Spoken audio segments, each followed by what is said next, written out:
Ladies and gentlemen, it's my pleasure to bring to you now Professor Alvin Wint.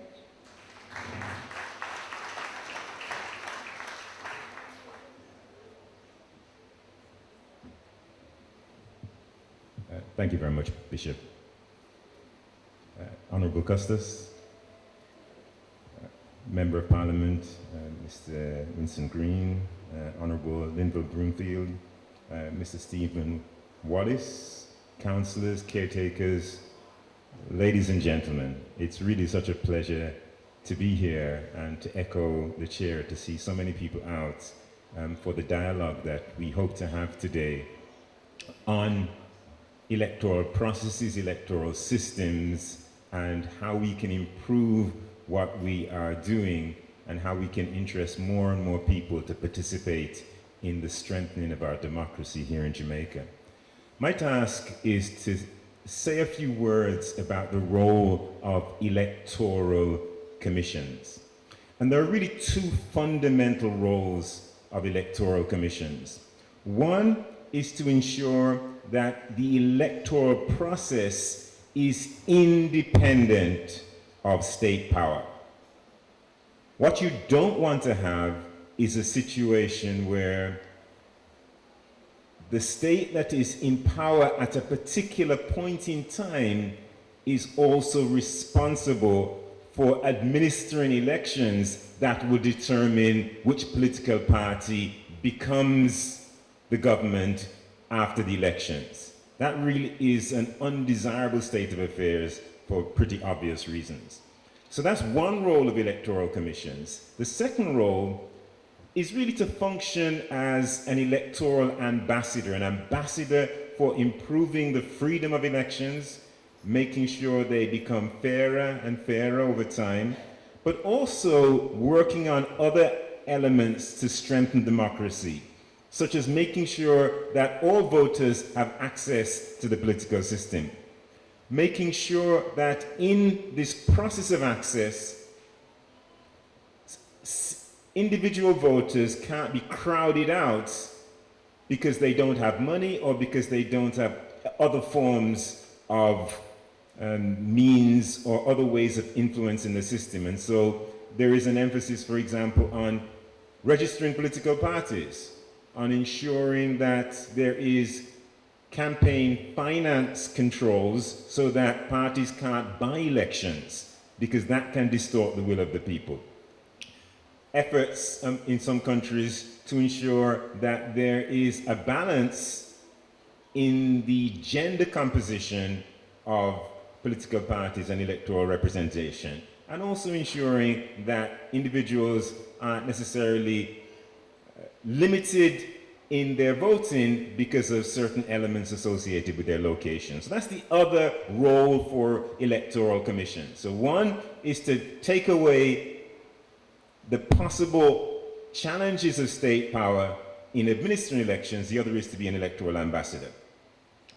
In Jamaica, we have an electoral structure that consists of an electoral commission, and that electoral commission comprises two sets of individuals. First, there are independent commissioners, and the independent commissioners are commissioners that have no affiliation with any political party.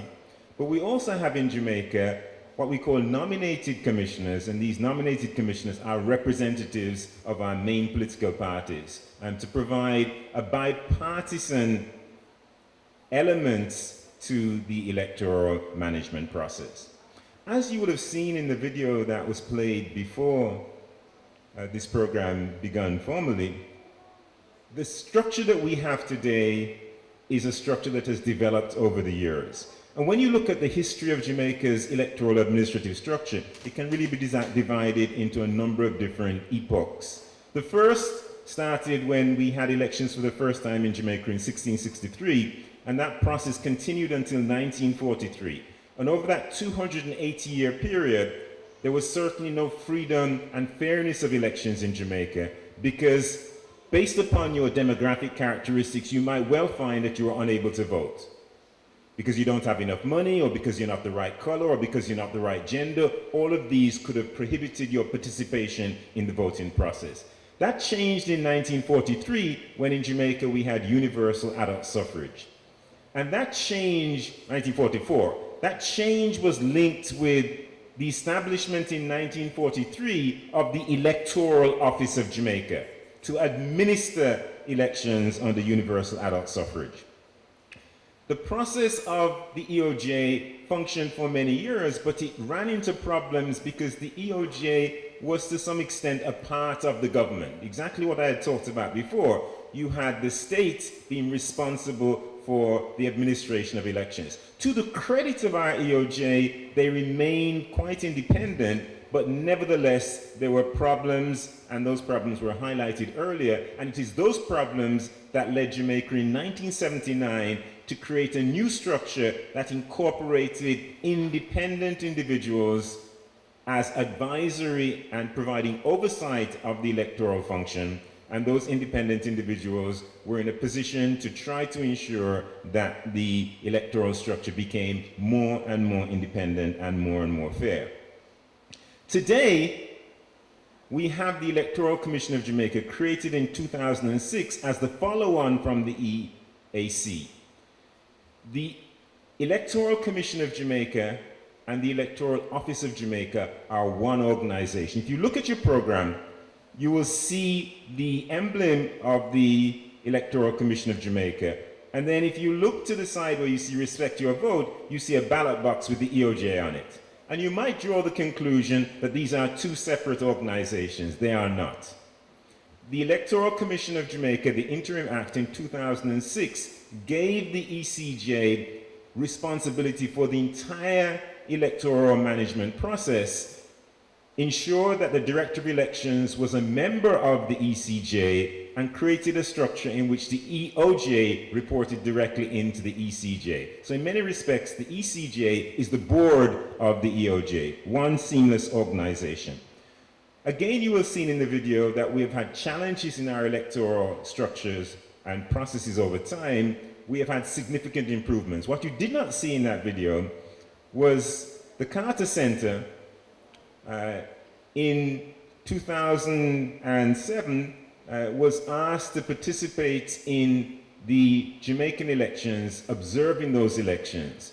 The Carter Center wrote back to the Director of Elections at the time and said, we don't need to observe Jamaican elections anymore. Jamaican elections are trusted and mature, and we don't think we'd add any additional benefits to the processes that currently exist in Jamaica. So we have had an improvement that is quite significant over time.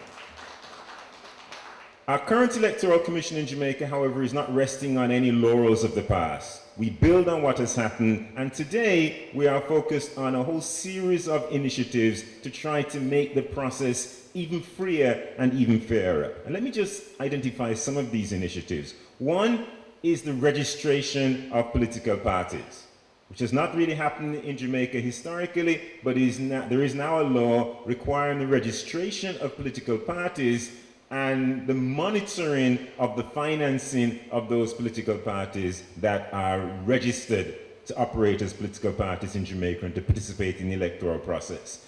And we want to thank the work of the ECJ, but I certainly want to commend in a particular way Professor Monroe and the National Integrity Action, because of the role that they have played from civil society in pushing this process of both party financing and party registration and campaign financing, which is another issue that we are currently focused on in Jamaica, again to make sure that money does not distort the will of the people. Other issues that we're working on in the Electoral Commission of Jamaica today include trying to ensure that there are no barriers to female participation in the electoral process. Not only as voters, because we have remedied that in our universal adult suffrage process, but there is still a significant imbalance in the extent to which females are represented in the political party structure and in electoral office. And so the ECJ is working with UN Women and our major political parties to see what can be done to ensure that there are no barriers to female participation. The final point I want to make in terms of what we're doing now, we are really concerned still that Although we have had progress with the Electoral Commission of Jamaica, it is still not enshrined in the Jamaican Constitution. When the Electoral Advisory Committee was established in 1979, the act that established it was the EAC Interim Act. And why was it an interim act? It was an interim act because it anticipated that the EAC or its successor organization would be interim vehicles until they become a part of the Jamaican Constitution. In 2006, when the ECJ was established, well, guess what? The act that established the ECJ was the ECJ Interim Act. Still not a part of the Constitution. One of our objectives moving forward is to rally the Jamaican people and the Parliament to recognize the importance of enshrining this really important institution of the people to be a part of the document that best describes the relationship of the Jamaican people to the Jamaican society and state, which is the Jamaican Constitution. I'm going to just ask for your permission to just say a little bit about electoral commissions in other parts of the world to get a sense of the extent to which what is happening in Jamaica is reflective of what is happening in other parts of the world. So very quickly, Mexico has an electoral commission. It's constitutionally enshrined. It consists of 11 commissioners who are independent and who have voice and vote. In other words, they can vote on matters in the commission and they can speak to those matters. The commission also includes representatives of political parties who have voice but no vote. And this was the Mexican attempt to ensure that there was dialogue and participation, but that the independent elements of the Electoral Commission would always, in a sense, have the principal decision-making role. One of the things that the Mexican electoral management body is pioneering around the world is campaign and party financing. And what we see in electoral management bodies is that they really tend to prioritize the areas in which there is a great challenge in their country. In the Mexican case, there has been a significant challenge over the years associated with drug activity financing political parties. And so because of that, they have very tight controls on campaign financing and how political parties are financed to try to limit the extent of drug money in the political process. Nigeria also has a constitutionally enshrined electoral management body with independent members, all of them. The focus of the Nigerian electoral management body relative to those in other countries has been party registration, but there's a little twist there. In Nigeria, they only allow parties to be registered where these parties have national character. And this is in response to a particular concern that Nigeria has had, that the society has been so balkanized by issues of tribal strife, of racial strife, of locational strife, that they don't want tribal or geographically confined political parties, and so they say that you have to have some element of national presence in order to be registered. South Africa has a constitutionally enshrined electoral management body that was created in 1993, just ahead of the landmark elections in South Africa in 2004, about which we all know that really took South Africa into the modern world and eliminated that tragedy of apartheid that had characterized that society for so many years. The South African electoral management structure is a pioneer in locational voting. And what does that mean?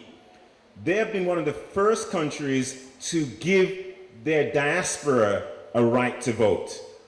And again, I think the interesting element in all of these cases is what has been important to the country. And the South Africans have said voting has been something that has been missing for so many South Africans for such a long period of time. We want to ensure that even if you don't happen to live in South Africa at this particular point in time, you still have access to the vote that you and your ancestors might have been denied for many, many years.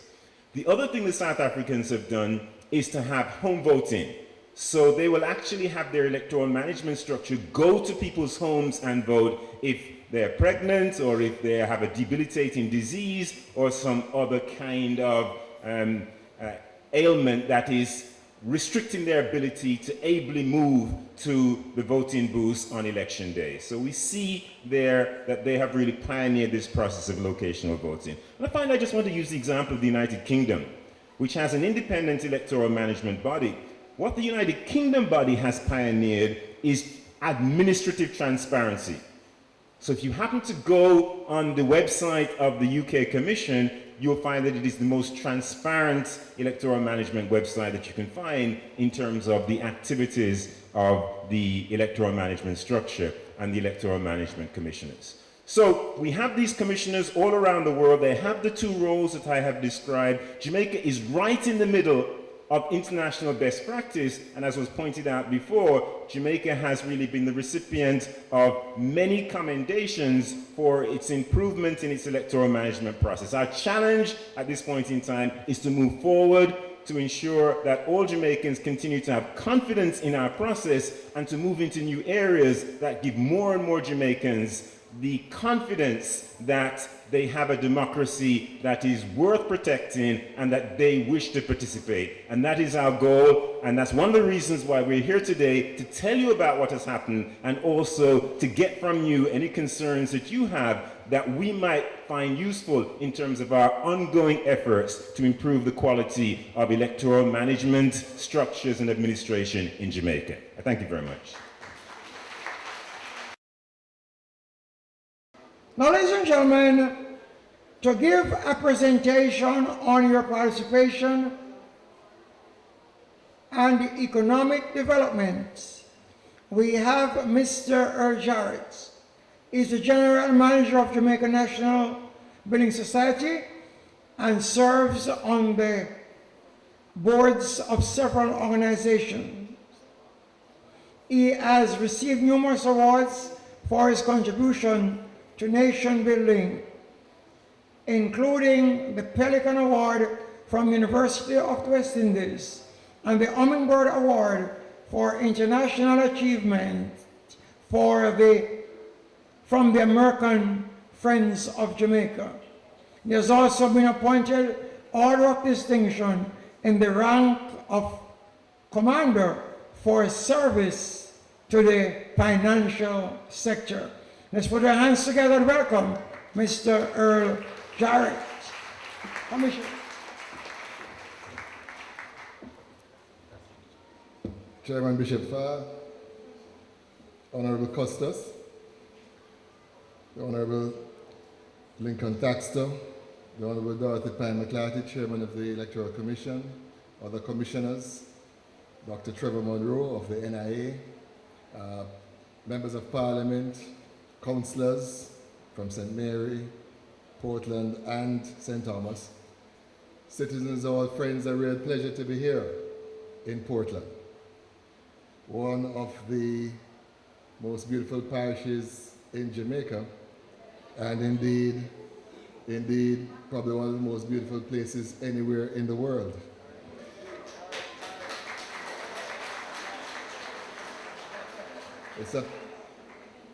I'm glad so many of you have come out this afternoon to talk about democracy, the electoral process, integrity, corruption.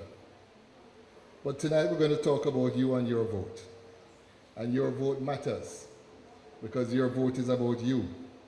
It's about your future, and it's about the economic progress of you, your family, and your parish. It's interesting we're here in Portland, and I'm going to use Portland as a storyboard to talk about democracy and economic growth. Many of you would have known that this parish has a very interesting history. It was formed, this one, Portland, it was formed in 1723 from the merger of the parishes of St. George and St. Thomas in the east. The parish acquired its present shape when it was joined to the remainder of St. George in 1867. The parish was named after Henry, Duke of Portland, who was then the governor of Jamaica, with the chief town at the time being Titchfield,